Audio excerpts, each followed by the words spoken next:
Welcome back to my channel action plan that works.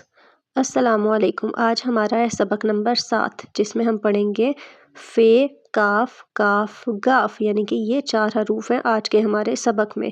سب سے پہلے ہم اپنی پڑھائی کریں گے اور اس کے بعد میں آپ کو لکھوانے کے طریقے بتاؤں گی کہ آپ نے بچوں کو کیسے لکھوانا ہے۔ سب سے پہلے پڑھائی کر لیتے ہیں۔ آپ نے تصویریں دکھا کے بچوں کو اس طرح سے پڑھانا ہے۔ فے سے فوارہ، کاف سے کینچی، کاف سے کبوتر، گاف سے گاجر۔ اس طرح سے سب سے پہلے آپ نے پڑھا لینا ہے بچوں کو۔ تصویریں بھی سب چیزوں کے ساتھ ساتھ دکھاتے رہنا ہے تاکہ ان کو پتہ ہو کہ کون سے حروف کے ساتھ کیا بنتا ہے۔ اب یہ دونوں ہی کاف ہیں لیکن بچے کنفیوز ہو جائیں گے کیسے پہچانے، تو آپ نے ہمیشہ بولنا ہے نقطوں والا کاف اور کش والا کاف۔ ان دونوں کی اچھے سے پہچان کروانے کے بعد ہم لکھنے کے طریقے پہ آتے ہیں کہ ہم نے لکھوانا کیسے ہے۔ پہلے تو آپ مزید تصویریں کاف دونوں کی دکھائیں اور بتائیں کاف سے قلم، کاف سے کینچی، کاف سے کاغذ، کاف سے کبوتر۔ لیکن کون سا کاف کیسا ہے اس کی پریکٹس کے لیے آپ بچوں سے سرکل کروا سکتے ہیں، یعنی کہ میں نے نیچے ان کے نام لکھ دیے اور بچے سرکل کر کے بتائیں گے کہ یہ کش والا کاف ہے اور یہ نقطوں والا یعنی کہ قلم نقطوں والے کاف سے بنے گا۔ لکھنے کا کام کیسے بنانا ہے اور بچوں کو کیسے کروانا ہے اس کے بارے میں کچھ بات کر لیتے ہیں۔ سب سے پہلے تو آپ نے فوکسڈ رہنا ہے کہ آپ کا آج سبق کون سا چل رہا ہے۔ میں سبق نمبر 7 تک پہنچی ہوں تو فے، کاف، کاف، گاف کی باری آئی ہے، لیکن اس سے پہلے ہمارا سبق تھا الف الف مدہ، بے کا خاندان، جیم کا خاندان، دال، سین، شین، صاد، ضاد، دو دو جوڑے کر کے ہم نے ایک ایک سبق میں کیے۔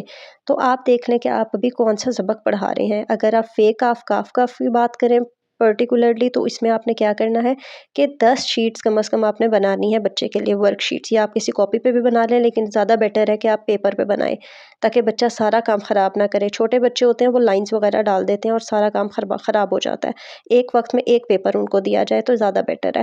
اچھا، اب آپ ایک دن فے، کاف پڑھا لیں، یعنی کہ گول ہیں دونوں کے منہ ایک جیسے ہیں، ایک پہ ایک نقطہ ایک پہ 2 نقطے، اس لیے فے اور کاف آپ 2 کروا لیں۔ اس کے بعد آپ کاف اور گاف بچوں کو لکھوا لیں۔ زیادہ ٹائمز لکھنے کے لیے مت دیں، تھوڑا دیں، کبھی کلرنگ کرنے کو دے دیں اور ڈفرینٹ طریقوں سے دیں۔ اس سے پہلے والی ساری ویڈیوز میں بھی میں لکھنے کے ڈفرینٹ طریقے شیئر کر چکی ہوں، آپ وہاں سے بھی بہت سارے آئیڈیاز لے سکتے ہیں۔ آج کی ویڈیو میں آپ کو یہ بتا رہی ہوں کہ آپ نے 1 ویک کے لیے کم از کم 10 ورک شیٹس بچے کے لیے تیار کرنی ہے۔ آپ فے، کاف، کاف پڑھا رہے ہیں تو آپ کی 7 شیٹس انہی کے ریلیٹڈ ہونی چاہیے، لیکن جو آپ پہلے پڑھا چکے ہیں وہ بھی تو ہم نے بچے کو بھولنے نہیں دینا، اس لیے ہم کچھ بیچ میں سے پیچھے کا بھی پڑھائیں گے۔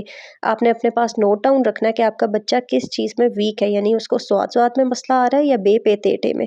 تو آپ کا جو بھی پرابلم ہے آپ اس سے ریلیٹڈ 3 شیٹس وہ والی ایڈ کر دیں اور اس طرح سے لکھوائیں کم لیکن پہچان آپ کے بچے کو پراپر ہونی چاہیے۔ ایک دفعہ حروف تہجی کی پوری سیریز سارے اسباق پورے ہونے کے بعد میں ایک سیپریٹ ویڈیو بناؤں گی جس میں حروف تہجی لکھی کس طرح سے جاتی ہیں وہ بتاؤں گی، لیکن ابھی آپ کا جو ہے مقصد یعنی کہ آپ نے بچے کو بالکل سٹارٹ کروایا ہے الف بے پہ پڑھانا، حروف تہجی کروانا، تو آپ یہ دیکھیں کہ اس کو تصویروں کے ساتھ، اور اگر وہ حرف دیکھیں جیسے اگر آپ بچے کو شین دکھائیں تو اس کو پتہ ہو، بول کے بتا سکے وہ آپ کو کہ یہ شین ہے۔ اس کی پہچان ہونا بہت ضروری ہے چھوٹے بچے کے لیے۔ باقی جہاں تک رہ گئی بناوٹ، بے کو بنایا کس طرح سے جاتا ہے، لکھا کس طرح سے جاتا ہے، توئیں کیسے لکھی جاتی ہے، یہ ہم بعد میں بھی بچے کو اچھے سے کروا سکتے ہیں۔ اگر آپ کو یہ ویڈیو اچھی لگی ہے تو ضرور کمنٹ کر کے مجھے بتائیں۔